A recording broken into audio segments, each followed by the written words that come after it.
So there Beard was, ready to revisit and update one of our oldest, bestest, and longest guides, only to realize that we would have gone from talking about all of this and the 4 mobs that drop it, to this mess here, and the 5+ hunts that lead to it now.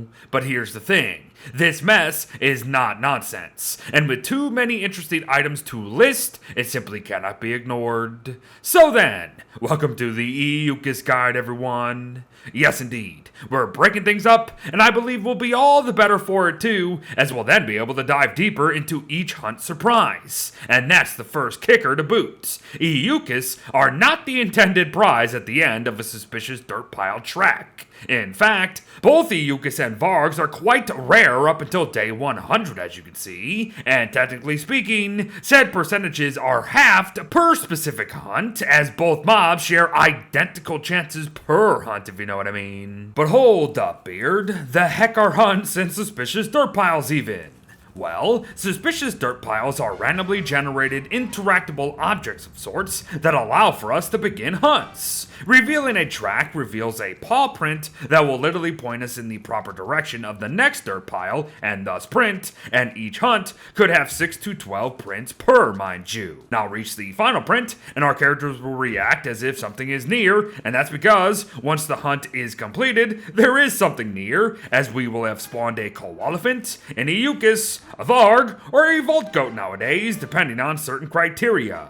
And while we will likely be talking the former soon enough, we should note a few final things about dirt piles that we've never before. Like how if a suspicious dirt pile is ignored or missed by the player, the game will do what it can to spawn another nearby them if they've gotten far enough away without actually starting the initial hunt itself. Be warned, however, the game isn't this friendly if a hunt has already started and a track is missed. Tracks disappear in roughly 38 seconds, and if a hunt ends prematurely, we will have to wait out the same 1 to 1.5 day cooldown as if we actually completed it. Not good, but there is an odd saving grace at the end of the day, and it's rain. For you see, while tracks disappear in roughly 23 seconds in rain or a wet world, the game gives us another chance to begin a new hunt not 5 seconds later. And yes, this is indeed a thing, and yes, it is repeatable as long as it's raining, so there you go. Some sneaky mechanics for ya. But you know what's not so sneaky about its mechanics? Any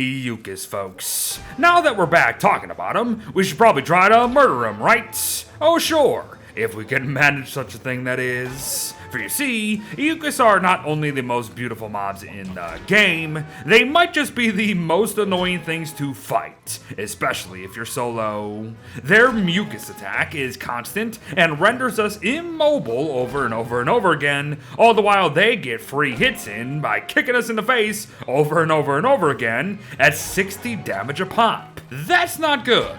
Especially when the opportunities for us to counter such a thing and get a nice volley of attacks in ourselves are so far and few between. Now, is it possible to do mano-y-mano in a Eucas? Yes it is, but it will be very painful and quite slow if tackled like this. So my advice, bring friends, be them real or in-game follower friends. For you see, both can actually free us from an Eucas' mucus to help us get right back into the fight. That and an Eucas is a single target attacker anyways, so numbers are gonna win, period, if you know what I mean.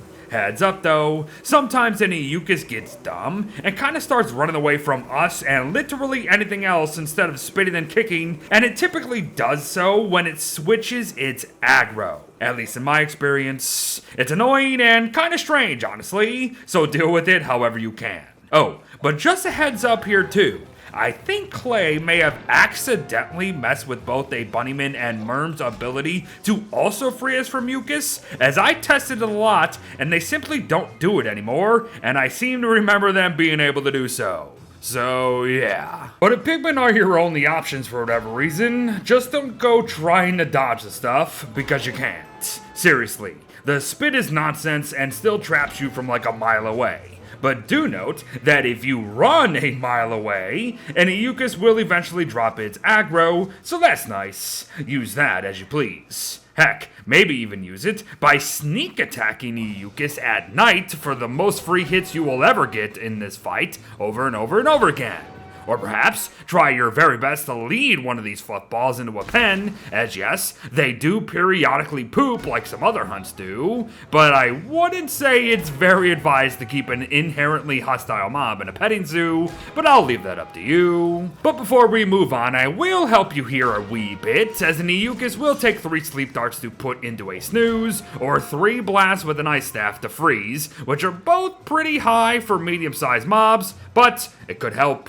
But yes, it's finally time to talk loot, starting with an Eucas's phlegm. After all these years, unfortunately, the stuff is still rather worthless, as it fuels nothing, doesn't count as a fertilizer, and while it can be eaten, it's just too rare to matter there. All that said though, it is still something that will never spoil, and does count as a bait for certain mobs, so do not count it out quite yet. Plus, nowadays, Winter's Feast gives phlegm its one and only use in crafting with pumpkin pie here. You will need a masonry oven and of course some Winter's Feast tables, and while technically speaking every dish made here isn't real, the pie is still gonna give us some restoration buffs, so there's something at least. However, if we're truly talking real uses for real loot here, then steel wool and its crafts are where it's at. Like with the brush, costing wool, a mac tusk,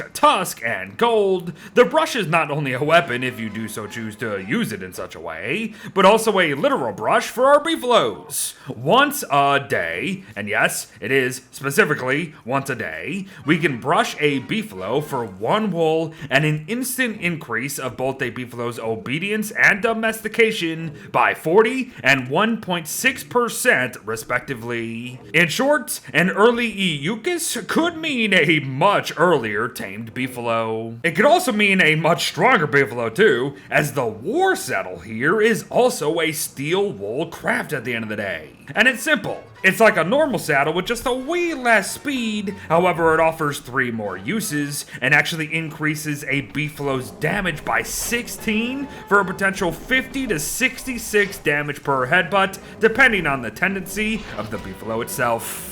Have fun. And finally, steel wool is needed alongside guacamole for an Eulid pet from the Rock Den, folks. Like most critters though, Eulid is pretty damn worthless beyond making noise when it's hungry, but hey, at least it's cuter than its parents, right? Right. And there you have everyone. A hunting revisit turned Eucas guy for Don't Starve Together at the very last minute. To think we would have had 4 other mobs to cover with all their drops and all the crafts that go along with them in one video. I hope this helped and enlightened and wasn't very long, and I'll see you in the next hunt soon enough. Thanks for watching, folks. Well wishes to all, stop the snot, and I'll see you in the next one. Bye-bye.